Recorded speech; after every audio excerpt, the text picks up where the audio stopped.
लेकिन प्रजा सेकुलर नहीं हो सकती। ये राजसी पार्टी का एक नेता जो लाल रंग का संविधान लेकर घूम रहा है, जो संविधान की रक्षा की बात कर रहा है, वो पूछे तो कि फिर उनकी माता जी ने कैसे उन्होंने इसको सेकुलर शब्द को रात के अंधेरे में, जब देश के सारे नेता जेलों में थे, 76 में आपने कैसे संविधान में डाला। जम्मू के गांधीनगर के गणपति फूड जंक्शन में सनातनी प्रवक्ता पुष्पेंद्र कुलश्रेष्ठ जनता के साथ एक बैठक की।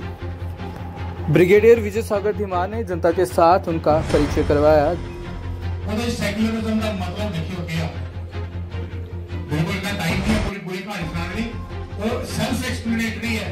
जिले तो आर्ग्यू सेक्युलरिज्म दा डिक्शनरी लैटिन अमेरिका लैटिन से बने हैं बेसिकली उसका मतलब आपने देखियो अपने लेवल ऊपर देखियो क्या मतलब है, फिर सोचो कि सारे कंट्री च गवर्नमेंट से भी डे है सेक्युलरिज्म की बिना इस्तेमाल बाकी दा व्याख्या उन्होंने करी बड़ी सारी,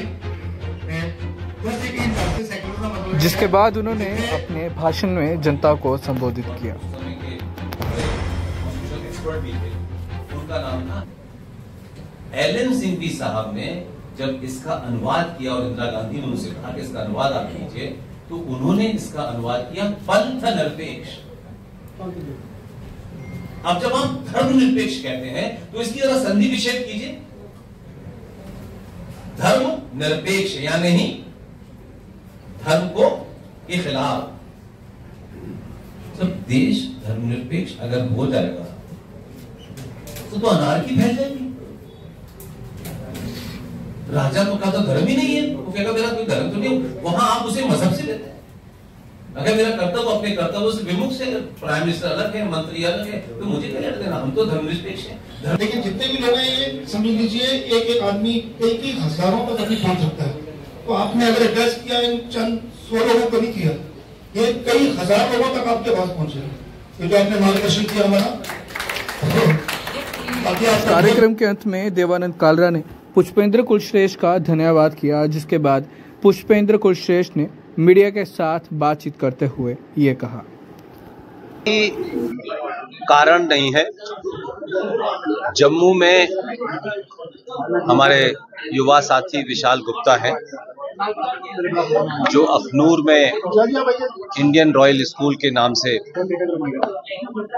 बच्चों का स्कूल चलाते हैं, और एक शिवा फाउंडेशन उन्होंने बनाई है, जिसके तहत हम जैसे लोगों को अलग अलग समय पे बुलाते हैं, अलग अलग विषय पे बुलाते हैं। और हमारी सारी कोशिश ये है कि जो बहुत सारे भ्रम हमारे अपने समाज में हैं, अलग अलग समस्याओं को हमने अपने नजरिए से उसको सॉल्व करने या सोल्यूशन की बात कहिए। समस्या को आप समग्रता में तय करेंगे, सिविलाइजेशन के बैकग्राउंड में करेंगे, तो वो समस्या का हल हजारों साल चलेगा। किसी भी समस्या को जब आप पॉलिटिकली हल करना चाहते हैं तो वो तत्कालिक तौर पे तो आपको हल लगता है, लेकिन जब वो दूर हट जाते हैं तो फिर उसमें फिर दोबारा बदलाव हो जाता है। इसलिए मेरी कोशिश ये है कि समाज जागृत हो। जब समाज जागृत होगा तो मुझे पूरी उम्मीद है कि सत्ता पे जो भी बैठेगा आपकी सिविलाइजेशन को गाली देने वालों का मुंह बंद करेगा और आपकी सिविलाइजेशन को कोई गाली नहीं दे पाएगा। देखिए, मैं ये कह रहा हूं कि सेकुलरिज्म का मतलब क्या है। एक जो लार्जली, और ये हुआ बेसिकली यूरोप में था। यूरोप में जो किंग होता था वो वाइटल मामले में चर्च से राय लेता था। तो एक मूवमेंट खड़ा हुआ, जो लोग नॉन बिलीवर इन चर्च थे, तो उन्होंने कहा साहब राजा जो है डिस्क्रिमिनेट कर सकता है क्योंकि वो चर्च से डायरेक्शन लेता है। तब ये हुआ कि